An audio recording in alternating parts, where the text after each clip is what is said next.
For today's video nga mga kalapatids, magpapagpag tayo ng mga alaga natin kasi matagal-tagal silang natambay kasi puro ulan ang nangyari dito sa amin, okay? So, panoorin nyo yung mga kalapati kung paano lumipad ng sobrang baba. Charis!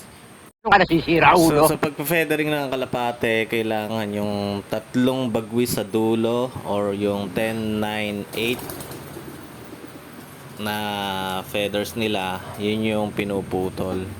So puputulin nyo lang yun sa kalahati. So after 1 week or 2 weeks, binubunot ko na yun pagka nakita ko ng medyo matigas na. So ginagawa ko yun kasi 2 months bago yung club training, para hindi malaglagan ng bagwis yung kalapate kasi para sa akin kasi ano yun nakakabawas ng speed yun o nakakasagabal sa kalapate yun pagka kulang yung feathers nila pag lumilipad, 'di ba? So kung ma-maintain nyo na kompleto yung feathers nila o yung bagwis nila, mas maganda kasi pag tinanggal nyo yung tatlo na yun sa dulo, during training or club training, pag lalo na kapag sumasali kayo sa karera, mawawala yun or mababawasan ng bagwis yung ibon nyo. So pwedeng yung iba sabi nila nakakabawas yun sa speed ng kalapate, pero dati hindi ako nag-feathering. Natutunan ko lang din yun sa mga kakilala ko na nagfe-feathering sila para pagdating ng karera o club training, yung bagwis ng kalapate o yung feathers ng kalapate is kompleto pa rin. Okay? So after 2 months nga mga kalapatids, tutubo na ng yung finethering nyo. So pwede nyo na ulit silang paliparin.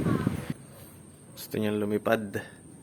So dyan sa Flyers Loft ko, mag-a-add ako dyan ng nest boxes para ma-motivate yung iba kong ibon. So matagal pa naman yung club training. So in case na gusto kong sumali sa pooling o sa mga fundraise, pwede ko isali yung kalapati ko para ma-motivate at mabilis silang umuwi. So nagtry ako maglagay dyan ng mga nest boxes, kaso umulan ng malakas tas nabasa. Nagsibabaan na.